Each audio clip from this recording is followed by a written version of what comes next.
Aligning incentives, company output in a high-performance culture. It's time for an industry veteran to delineate the importance of culture on company performance.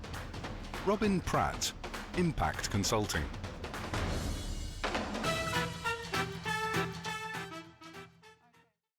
So my name is Robyn Pratt from Impact Consulting. My first SiGMA, but not my first HR workshop.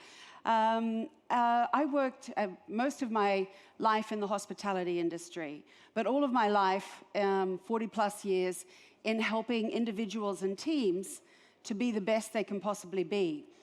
And I was in charge of quality assurance and brand experience across 240 hotels, and also in internalizing the brand philosophies of 9 brands across those properties. And what we have done is we have morphed now Impact Consulting more into the role of internalizing a brand through a meaningful culture.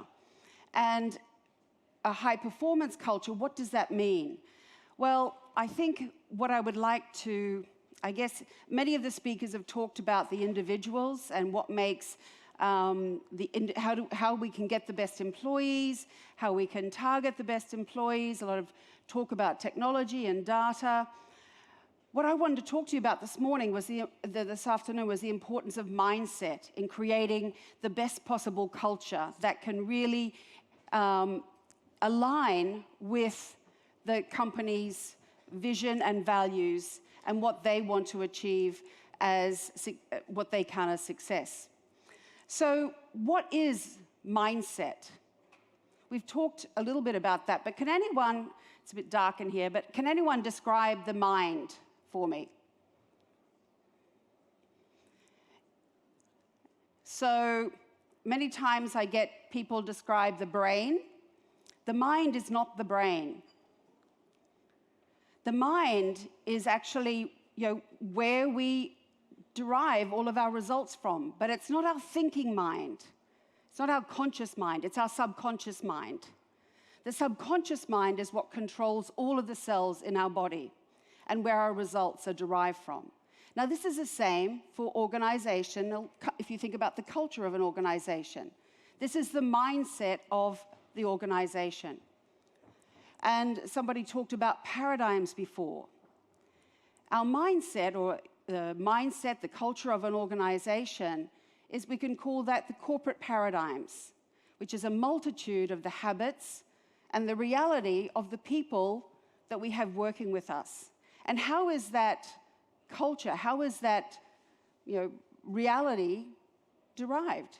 So, for example, when we brought W to Europe from New York, we were setting up in Doha and Istanbul, and obviously the culture of those cities was very different to New York, and Barcelona different again. What we needed to ensure that was we kept the DNA of the W brand, which was whatever, whenever, which was based on the buzz of New York, but we were very mindful of where we were setting up, the locations we were setting up in. So with regards to how I can take that to your industry, we just talked about the virtual world of iGaming and the organizations that you have.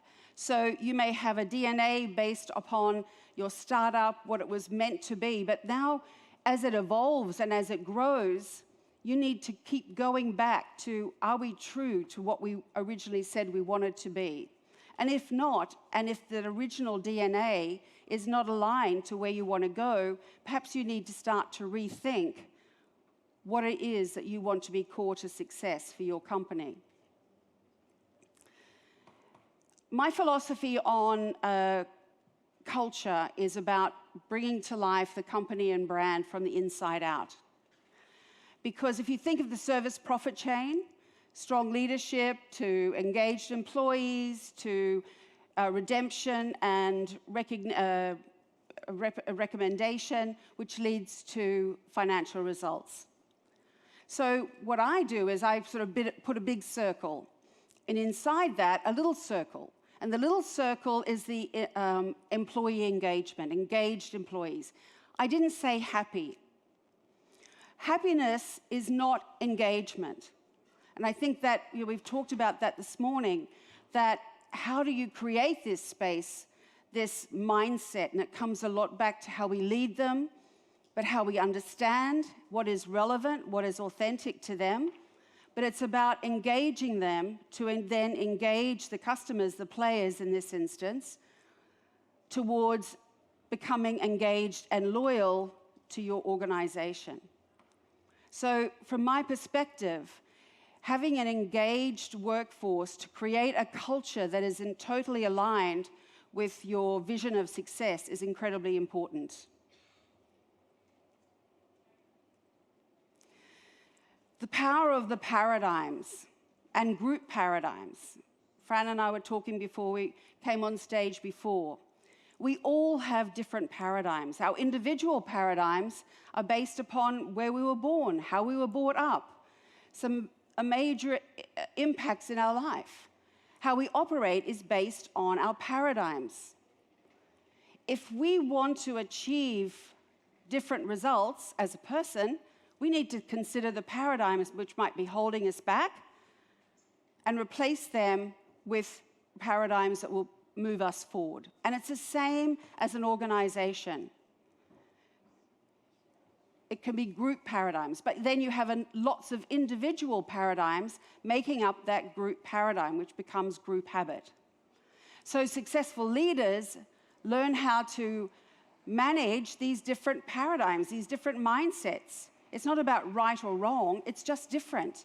And particularly in the industry that we're in, can relate it back to hospitality as well. Managing virtual teams across the world.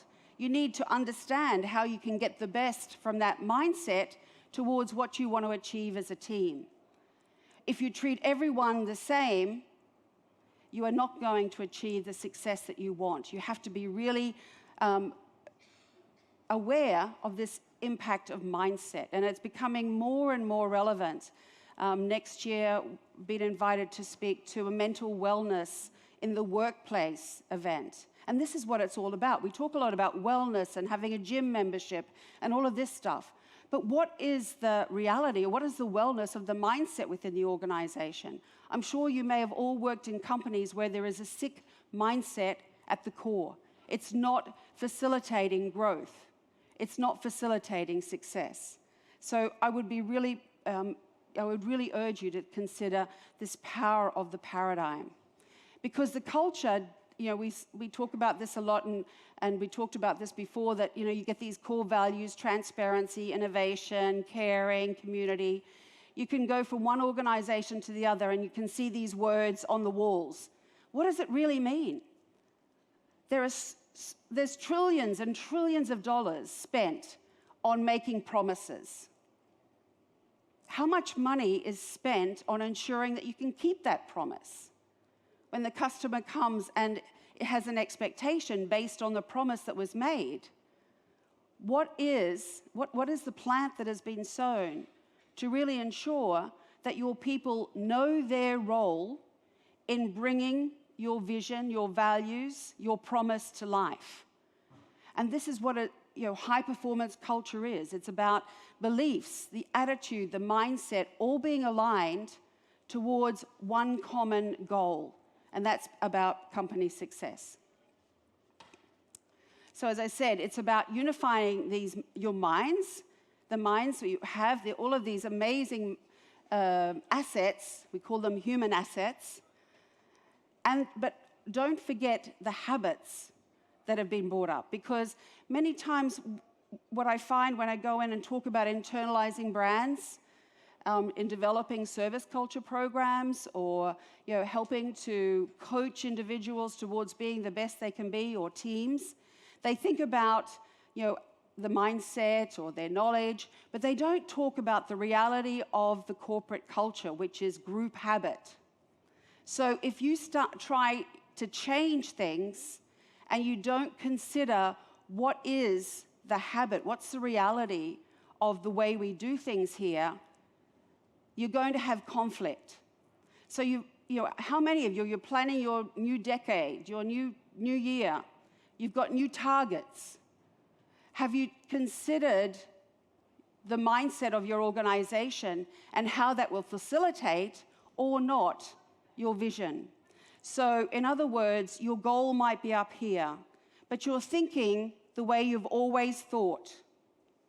This is why companies say we're going round and round in circles, because you're developing targets, but you're not considering what is the way that we do things. And this is where the issues begin. So you really need to ensure that your targets are, or the way you do things, the reality, your culture, is aligned with the targets that you have set yourself.